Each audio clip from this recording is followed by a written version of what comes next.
আজকে যে তালিকা সেন্ট্রাল ড্রাগ ল্যাব থেকে বা সেন্ট্রাল ড্রাগ কন্ট্রোল থেকে যেটা প্রকাশ করা হয়েছে সেটার মধ্যে দেখা যাচ্ছে 104টি অত্যন্ত গুরুত্বপূর্ণ ওষুধ যেগুলো নট অফ স্ট্যান্ডার্ড কোয়ালিটি দেখা যাচ্ছে।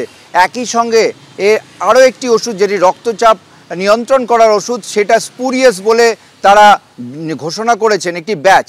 এর পাশাপাশি তোমাকে জানিয়ে রাখবো, তারা এটাও জানিয়েছে যে জলাতঙ্কের টিকা একটি নির্দিষ্ট ব্যাচ যেটি জনপ্রিয় একটি সংস্থার, সেটি দিল্লি, আহমেদাবাদ, মুম্বাই এবং লখনৌতে জাল মার্কেটে পাওয়া যাচ্ছে, তেমনই সতর্কবার্তা দিয়েছে। অর্থাৎ ওষুধ থেকে শুরু করে টিকা প্রত্যেকটাই নট অফ স্ট্যান্ডার্ড কোয়ালিটি পাওয়া যাচ্ছে এবং একই সঙ্গে তার মধ্যে পাওয়া যাচ্ছে জাল।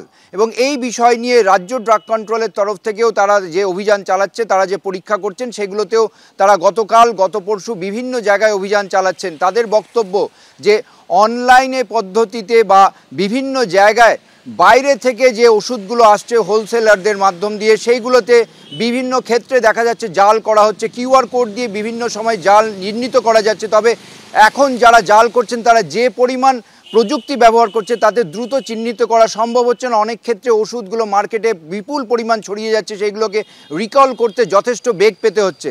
তবে পরিস্থিতি এখনও নিয়ন্ত্রণের বাইরে যায়নি বলে দাবি করছে রাজ্য ড্রাগ কন্ট্রোল।